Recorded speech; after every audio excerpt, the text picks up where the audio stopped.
So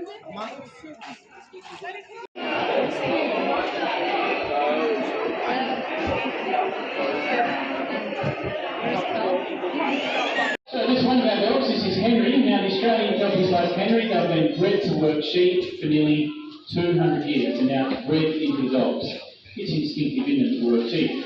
Now Henry is just a puppy, very young, just over 1 year old. So if he was a person, he would only be about 7 or 8 years old. So he's not fully trained yet, he's still in the process of being trained. So what you might like to remember when you've seen Henry doing the mustering is what you've seen is mainly his natural ability, his natural instinct to round up the sheep and then bring them towards the stockman. It's the ability that the dogs are born with. So I'm going to take Henry out now, show you how the mustering works. After I've done that, I'll get Henry to bring the sheep right back into the shed, into this pen right here. Right, let's go, Henry. Good.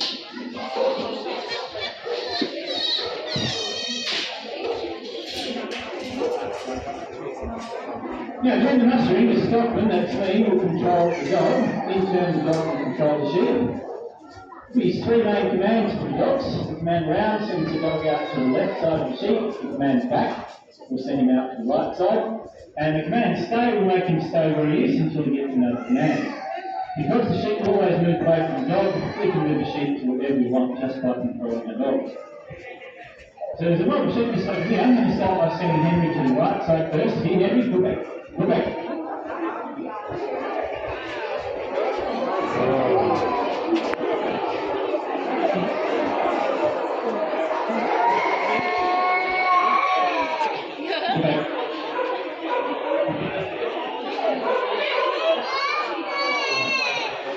As you can see, Henry heads off the sheep, rounds them up, and brings them back towards me.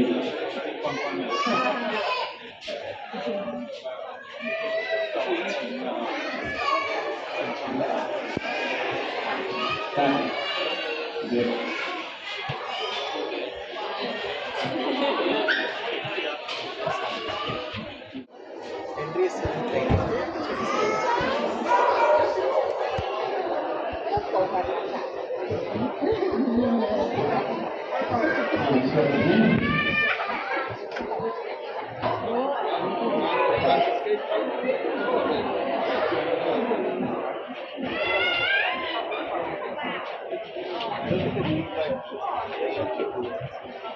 Cũng cầm cái này ạ.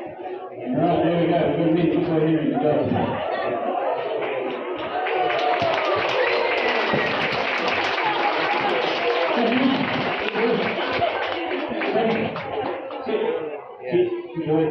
Now, a very important thing we do with our dogs, once they've moved the sheep for us, we like to reward them for doing that, and we do that just by giving them a pat, and that just lets them know that the person is good. Always a problem with the billy, you just stop them and get a nice, clean cup of tea much quicker. And that's a good reason for him to do it. Just to show that I wasn't tricking you, there is plenty of water in the billy. Now, let's see if I can get one of our visitors to come down and try this. I'm going to ask this guy here, the black shirt, this one. This guy, come on, sir. Thank you. Thank you, sir. Where are you from? Sydney. Okay, so get stand your seat with me. Now, there is no trick to this, okay, so nothing bad will happen to you. Billy's about half full. I'll show you first. Keep your arms straight, swing the belly forward this way around 2 or 3 times, and then stop. Okay? You got that? Right, okay. Okay, so swing fast. There we go.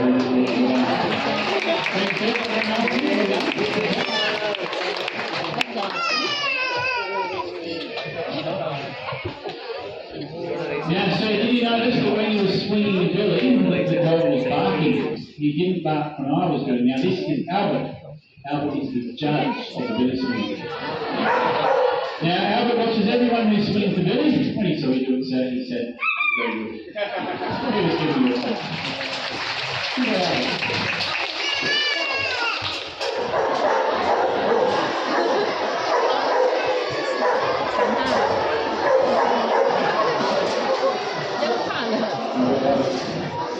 Albert likes to bark when he moves the sheep, so you move a bit faster. Good boy, Albert, good job. Come on. Here, good boy, well done. Good job. Here, Albert, sit.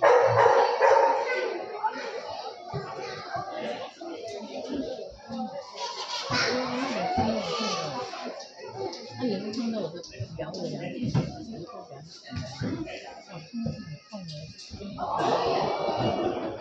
so give me that. So good boys, over you go.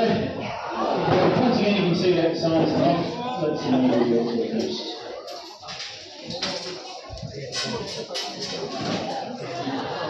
Now, this is the equipment that we use to shear the sheep. It's called the shearing plant. So if you switch on this electric motor here, this provides the power to do the shearing. When I put it in gear, the motor drives the flexible shaft inside this tube down to the bottom to shear the sheep. Now, this is the tool, and it's called the handpiece. The handpiece has two blades on it, a fixed blade on the bottom and a comb, and this combs through the wool.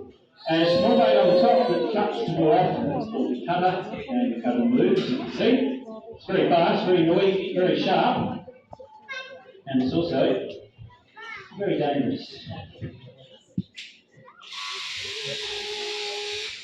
Now, the shearing plant, this is what is used today. This is the modern way of shearing sheep. Being the modern way, it's also the easy way, but it wasn't always that easy. A long time ago, all the sheep in Australia had to be shorn by hand. And this is the tool that was used. These are called shears. It was about 100 years ago that these were used. At that time in Australia, there were about 70 million sheep. They all had to be shorn every year using the shears. Now, the shears worked for 10 hours a day, and in a day, they could shear about 70 or 80 sheep using the shears. Today, they can shear 200 sheep in one day, so it is much easier today. And something else that makes it easier for the shearer is this piece of equipment. This was invented by a shearer who had a bad back. So he couldn't shear sheep anymore because of his back. Now, how do you think he got the bad back? From bending over, shearing sheep down into position all day. So what do you think we do with this? Do we put the sheep in here, do you think? Make it easy to shear? That's called a shearer. Not the sheep. The shearer gets in, down in the shearing position. You can see the springs working, supporting them quite a lot in my leg, and taking the log straight off my back. Now, I'm going to get one of these sheep out now and show you how we shear it. Hand you over to Madison. She'll explain to you what's going on during the shearing. When the shearer catches the sheep, the first thing you do is turn it upside down very quickly. This gets the sheep off its legs so it's under control and can't get away.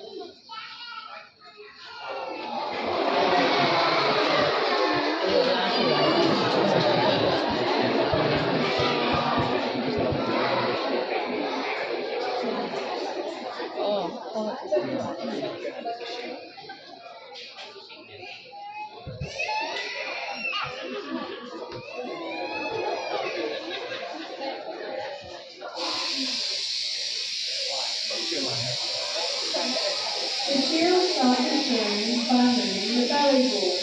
When the belly wool is removed, it is kept separate from the rest of the wool.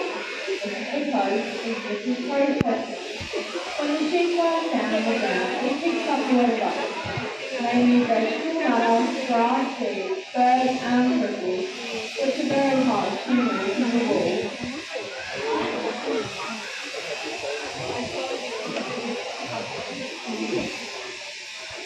In a commercial shearing shed, there will be more than one shearer, usually 4 or 5 working together. We call them a team of shearers. They will start work at 7:30 in the morning, work for 2 hours, have a break and a cup of tea, work for another 2 hours, and so on for an 8-hour day.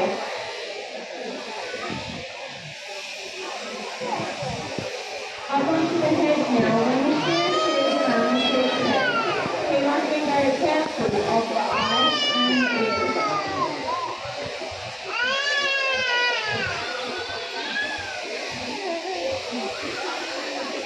The neck is the most difficult part of the sheep to shear. As you'll see, the handpiece goes underneath the wool, and the shearer will have to feel for the skin before opening out the wool and seeing where he is going. In Australia, we shear mainly merino sheep. Merinos are the breed of sheep. They're very wrinkly and have a lot of loose skin all over their bodies, but especially around the neck.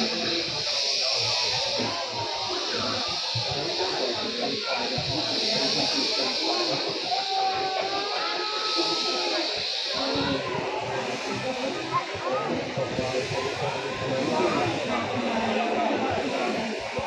might think your shearing is the same as having your hair cut. When you have your hair cut, it doesn't hurt. You'll be cutting for more, but before long you'll be cut again. This is the same with sheep, except we only shear them once a year.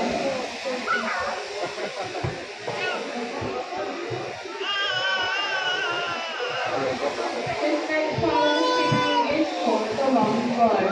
A blow is the stroke of a handpiece. This is the longest blow a shearer can use on a sheep. Going from one end to the other, so you can get a lot of wool off very quickly when doing the long blow.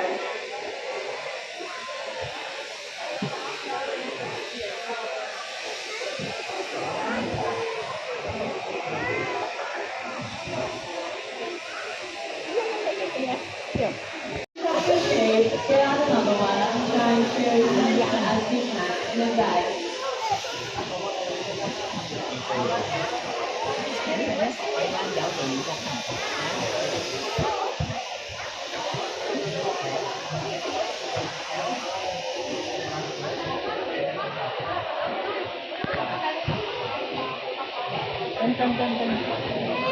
We pay about $4 for every sheep we shear. That might not sound like much, but when we can shear 150 to 200 sheep a day, here's earning quite a bit of money.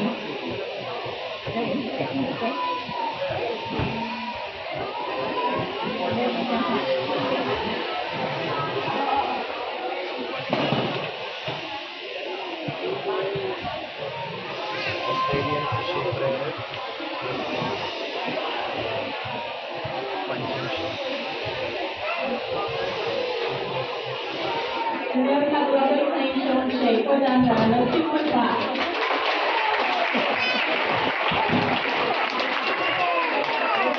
Now, you little sheep, there's a natural grease which is called lanolin. You've probably heard of it, got skincare products and ladies' cosmetics to make from lanolin.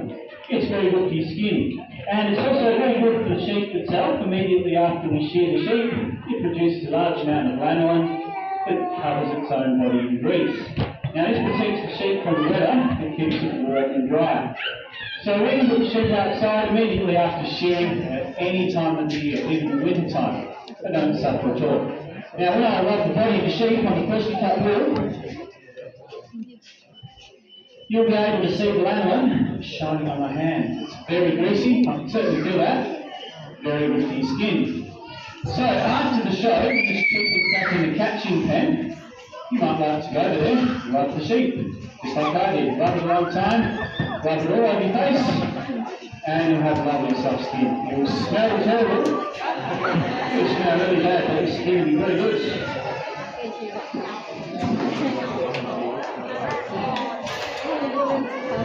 Now, this part of what we have here is called a fleece. There are workers in the shearing shed, they're called rouseabouts. One of them will pick up the fleece of wool and throw it out onto a wool table. So I'm going to demonstrate this for you by throwing the fleece onto the floor so you can see better. You might like to just imagine that we have a wool table just here.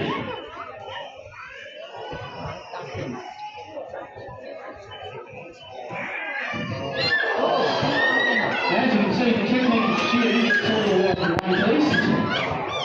Put it all together just like a big rug. Now, this is very important because when the rouseabout throws out the fleece of wool, all of the short wool from along the legs and all the dirty, greasy wool from underneath the legs, that all goes out to the edges of the fleece. So we can spread around the fleece and we can remove this wool. This process is called skirting the fleece. So that's the back leg there. So we remove all the short, dirty wool from right on the edge. Up here's the front leg, right there. And some of the short wool from around the neck. Now, the reason that we do this is to increase the value of the fleece. Because these pieces that we've removed are much less valuable than the main fleece wool. And these pieces are called pieces.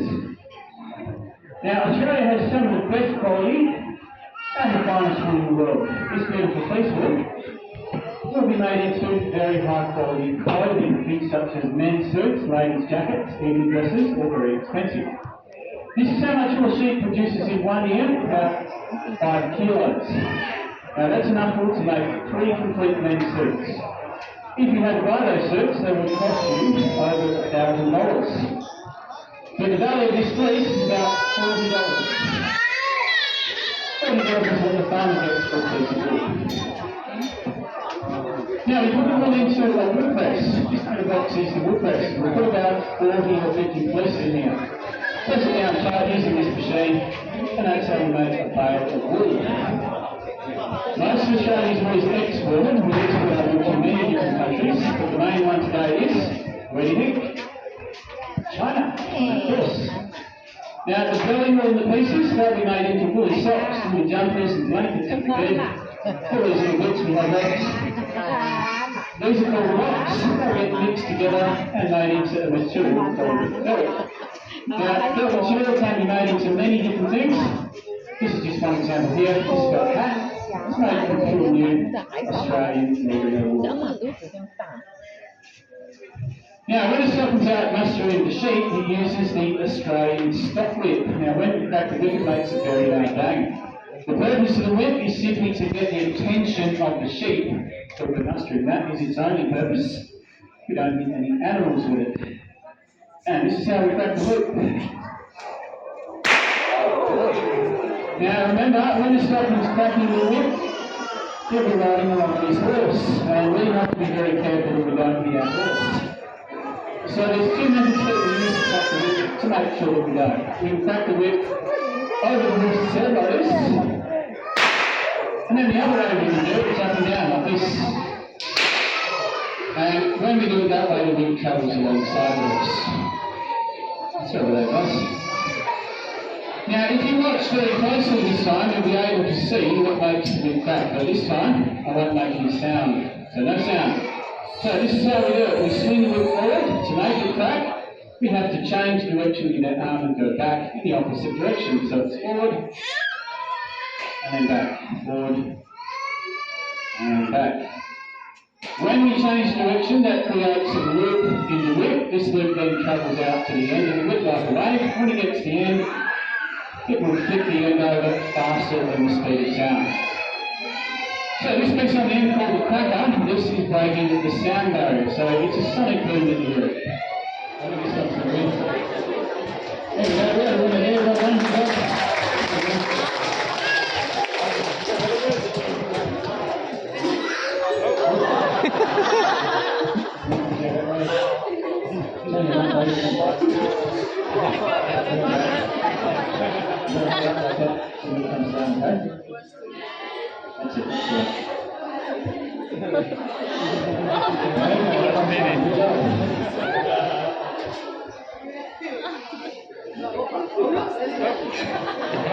Okay, this one.